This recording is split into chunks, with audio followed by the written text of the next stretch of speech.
नमस्कार साथियों, मैं doctor Manoj Ahuja Ahuja news channel में आपका हार्दिक अभिनंदन करता हूं। आहूजा न्यूज बुलेटिन देखने से पहले हम आपको बता दें, हमारा न्यूज चैनल कोई प्रोफेशनल चैनल नहीं है। आपकी आवाज को उचित मंच तक पहुंचाना हमारी पहली प्राथमिकता है। आपको कानून की विशेष जानकारियां देना हमारा मुख्य उद्देश्य है। हमारे से जुड़े रहने के लिए आप हमारे न्यूज चैनल को अपने मोबाइल पर सब्सक्राइब करें। आपकी समस्या व आपका कोई भी सुझाव हो तो हमारे रजिस्टर्ड मोबाइल नंबर पर भेजें। तो आइए देखते हैं आज की विशेष खबरें आहूजा न्यूज चैनल के साथ। न्यायमूर्ति ललित 13 अगस्त 2014 को न्यायाधीश के रूप में नियुक्त होने से पहले सर्वोच्च न्यायालय में एक वरिष्ठ अधिवक्ता थे। न्यायमूर्ति UR ललित, उनके पिता, एक वरिष्ठ अधिवक्ता और बॉम्बे उच्च न्यायालय के अतिरिक्त न्यायाधीश थे।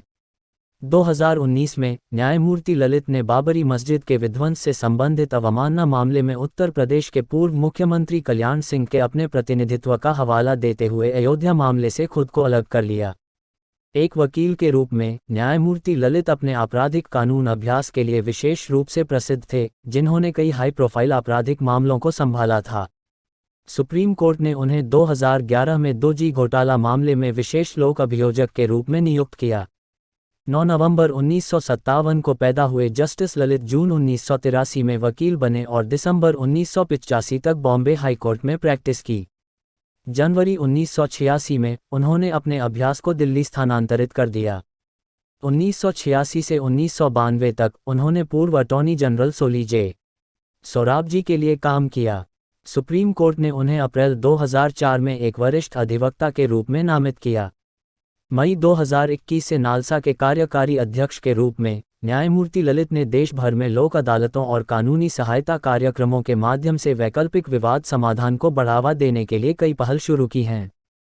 शनिवार को भारत की राष्ट्रपति द्रौपदी मुर्मू ने न्यायमूर्ति यू भारत के मुख्य न्यायाधीश के रूप में ललित, प्रधानमंत्री नरेंद्र मोदी, उपराष्ट्रपति जगदीप धनखड़, केंद्रीय कानून मंत्री किरेन रिजिजू, भारत के सेवानिवृत्त मुख्य न्यायाधीश NV रमना और अन्य गणमान्य व्यक्तियों की उपस्थिति में न्यायमूर्ति ललित ने राष्ट्रपति भवन में शपथ ली। 10 अगस्त को न्यायमूर्ति ललित को भारत के 49वें मुख्य न्यायाधीश के रूप में नामित करने की औपचारिक अधिसूचना जारी की गई थी, जो पिछले CJI NV रमना की सिफारिश के बाद जारी की गई थी, जो 26 अगस्त को सेवानिवृत्त हुए थे। न्यायमूर्ति ललित सीधे पीठ से नियुक्त होने वाले दूसरे मुख्य न्यायाधीश हैं। पहले न्यायमूर्ति SM सीकरी थे, जिन्हें जनवरी 1971 में भारत के 13वें मुख्य न्यायाधीश के रूप में नियुक्त किया गया था।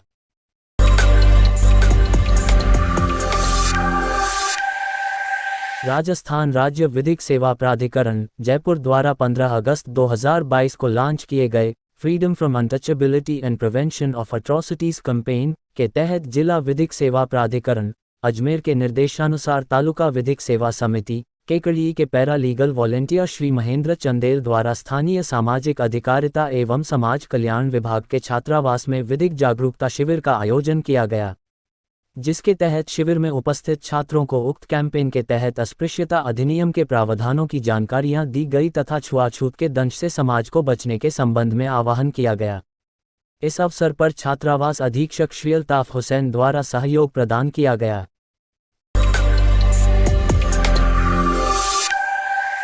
शहर के श्री ब्रिज मधुकर स्मृति भवन जैन स्थानक में पूज्य गुरु माता महासती श्री पुष्पवती जी महारासा के पावन सानिध्य में पर्युषण पर्व में तप त्याग की मंदाकिनी प्रवाहित हो रही है।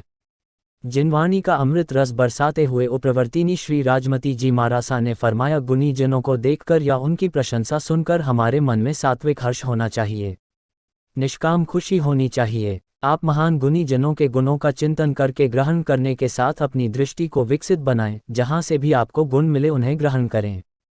इसमें धर्म, संप्रदाय, देश विदेश का भेद न रखें। वास्तविक गुण दृष्टि तो वह होती है जो बुराई में से भी भलाई खोज ले, विष में से भी अमृत निकाल ले, घृणास्पद वस्तु में से भी अच्छी और प्रशंसा योग्य बात ढूंढ निकाले। जैसे श्री कृष्ण कुतिया के मृतक कलेवर को देखकर अपने साथियों से कहते हैं, देखो इसके दांत कितने सफेद और चमकीले हैं, मानो मोती ही जड़े हो। पर दोष दर्शन की वृत्ति घातक है। ईर्ष्यालु भी गुण देख नहीं सकता, वात्सल्य भावना वाला ही गुणग्राही होता है।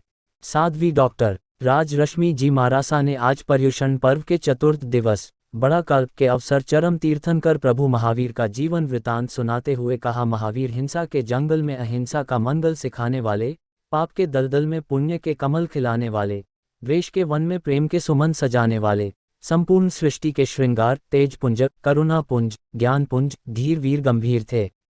ऐसे क्षमा श्रमण तारण तिरण जहाज सदाकाल वंदनीय पूजनीय है। साध्वी डॉक्टर राज रिद्धि जी मारासा ने फरमाया, संयमी साधकों में विनम्रता, वैराग्य, अभय, निर्लोभता आदि गुण ग्रहण करने योग्य है। ऐसा करने से पूज्यनीय के प्रति आदर भाव प्रकट होता है एवं हमारा जीवन गुणों की सुवास से महक उठता है।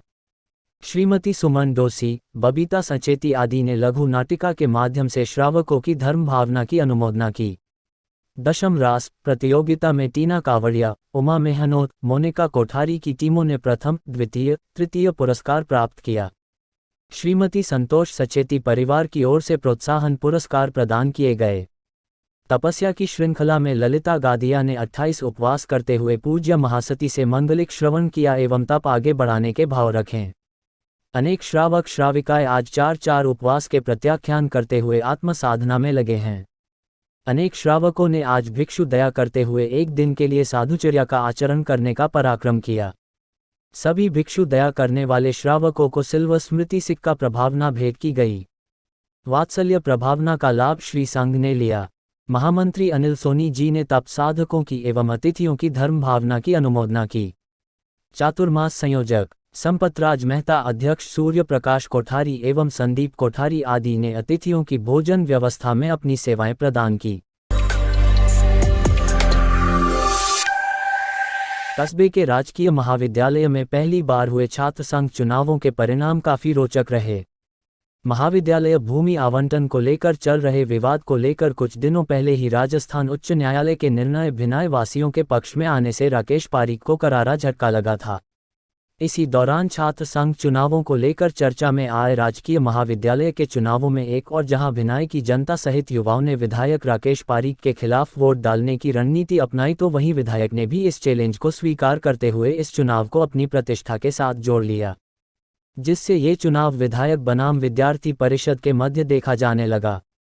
विधायक की सक्रियता को देखते हुए स्थानीय भाजपा नेता सुभाष वर्मा, प्रधान संपत राज लोढ़ा, पूर्व मंडल अध्यक्ष तुलसीराम खींची, प्रधान पुत्र संजय लोढ़ा, भारतीय जनता पार्टी के उभरते सितारे व युवा नेता एडवोकेट राहुल आचार्य और उनकी टीम भी सक्रिय हो गई। राजकीय महाविद्यालय के प्रत्येक विद्यार्थी को जहां एक और सत्ता पक्ष का लालच दिया गया, वहीं दूसरी ओर विधायक की कार्यशैली व भिनाई की जनता को उपेक्षित करने के विरोध के परिणामस्वरूप विरोध जाहिर करने के रूप में वोट डालने की अपील की गई। सत्ता और विपक्ष के मध्य हुए इस संघर्ष में आखिरकार विपक्ष की विजय होने से सोशल मीडिया पर विधायक पारीक व सत्ता पक्ष के खिलाफ जमकर तीर चले। घोषित हुए छात्र संघ चुनाव परिणाम में अखिल भारतीय विद्यार्थी परिषद ने एनएसयूआई को 4 खाने चित कर दिया। अध्यक्ष पद पर एबीवीपी की रेखा जहांगीर ने 119 मत प्राप्त किए, वहीं उसकी निकटतम प्रतिद्वंद्वी एनएसयूआई की मीनाक्षी खटीक को 88 मत व निर्दलीय देशराज जाट को 32 मत प्राप्त हुए। वहीं 5 मत खारिज पाए गए। एबीवीपी की रेखा जहांगीर को 31 मतों के अंतर से विजयी घोषित किया गया। इसी प्रकार उपाध्यक्ष पद पर एबीवीपी के प्रत्याशी श्रीराम माली को 53 मत, एनएसयूआई के मुजफ्फर को 32 मत व निर्दलीय युवराज को 28 मत मिले। वहीं 131 मत खारिज हुए। एबीवीपी के श्रीराम माली को 21 मतों के अंतर से विजयी घोषित किया गया। महासचिव पद पर एबीवीपी के प्रत्याशी जीवराज रावत को 105 मत, एनएसयूआई के महेंद्र गुर्जर को 93 मत व निर्दलीय अजय शर्मा को 40 मत मिले। 6 मत खारिज पाए गए। जीवराज रावत को 12 मतों से विजयी घोषित किया गया। संयुक्त सचिव पद पर हुए सीधे मुकाबले में एबीवीपी की आशा बैरवा को 129 मत व एनएसयूआई की जमुना माली को 97 मत प्राप्त हुए। आशा बैरवा को 32 मतों के अंतर से विजयी घोषित किया गया। विजयी उम्मीदवारों को कड़ी सुरक्षा व्यवस्था में पुलिस ने उनके घरों पर पहुंचाया। वही समर्थक नारेबाजी करते हुआ कुंडवाले बालाजी के स्थान पर पहुंचे, जहां पर सभी को मांगलिक प्रदान किया गया। एबीवीपी के नगर मंत्री अमरचंद खटीक ने जीत पर बधाई देते हुए सभी युवाओं का आभार व्यक्त किया। वहीं एबीवीपी की जीत के बाद भारतीय जनता पार्टी के कद्दावर नेता सुभाष वर्मा ने कहा कि विधायक बनाम विद्यार्थी परिषद के मध्य हुए चुनावों में ज्ञान, शील और एकता की जीत हुई है। युवा नेता राहुल आचार्य ने कहा कि महाविद्यालय के विद्यार्थियों सहित उनके परिवार के सदस्यों को सत्ता पक्ष द्वारा बहुत प्रलोभन दिया गया, लेकिन आखिरकार सत्य की जीत हुई है और भिनाई वासियों ने विधायक राकेश पारीक की गलत नीतियों व भिनाई की जनता को उपेक्षित करने के परिणामस्वरूप विरोध करके करारा जवाब दिया है। कॉलेज संघर्ष समिति के अध्यक्ष राकेश शर्मा ने भी एबीवीपी की जीत को भिनाई की जनता की जीत बताते हुए इसे परिवर्तन की लहर के रूप में बताया है। बिनाई से अखिल भारतीय विद्यार्थी परिषद ने पूरे बिनाई को भगवामय करा है और चारों पदों पर अखिल भारतीय विद्यार्थी परिषद के प्रत्याशियों ने जो विजय हासिल करी है उसके लिए अखिल भारतीय विद्यार्थी परिषद उन तमाम लोगों का धन्यवाद ज्ञापित करता है जिन्होंने प्रत्यक्ष अप्रत्यक्ष तौर पर इन प्रत्याशियों पर विश्वास करके इनको सपोर्ट किया है और इनको विजय बनाया है। आप सभी का बहुत बहुत धन्यवाद और आने वाले भविष्य में मैं धन्यवाद जो आप सबने मेरा इतना साथ दिया और अखिल भारतीय विद्यार्थी परिषद जिसने मुझे इतना सपोर्ट किया और ये जो सब मेरे साथ है, मैं इनका जो विश्वास है मेरे साथ इन्होंने जो कुछ भी मतलब मेरे साथ जो विश्वास किया और टिकट दिलवाया, मैं उस विश्वास पे खरी उतरूंगी और मेरी जो अखिल भारतीय विद्यार्थी परिषद से यही सब संगठन है विद्यार्थियों का, उसे मैं आगे बढ़ाने में सबका साथ और सबका विकास करने में आगे मतलब उनका हमेशा साथ रहूंगी। जय हिंद, जय भारत।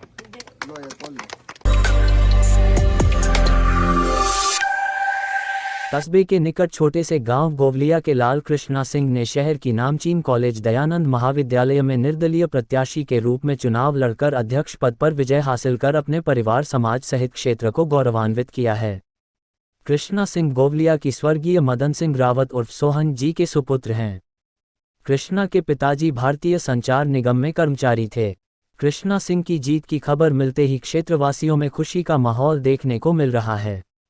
वहीं जीतने के बाद कृष्णा सिंह अपने सैकड़ों समर्थकों के साथ गांव जाते हुए बांदनवाड़ा चौराहे पर स्थित भगवान सत्यनारायण के मंदिर में रुककर भगवान सत्यनारायण का आभार प्रकट करते हुए आशीर्वाद लिया। इस अवसर पर कृष्णा सहित समर्थकों का स्थानीय समाजसेवी व फोटोग्राफर भारत वैष्णव, राकेश सिंह देवड़ा, नितेश सांखला, सुनील कुमावत, ऋषिराज सिंह, पोलू रैदास, पुष्पराज शर्मा, देवांश कुमावत ने माल्यार्पण कर स्वागत किया। इस अवसर पर कृष्णा ने इस जीत का श्रेय अपने मित्रों व समर्थकों को दिया है। वहीं दयानंद महाविद्यालय के चुनाव मीडिया प्रभारी डॉक्टर संत कुमार ने बताया कि महाविद्यालय में चुनाव शांतिपूर्ण रूप से संपन्न हुए हैं।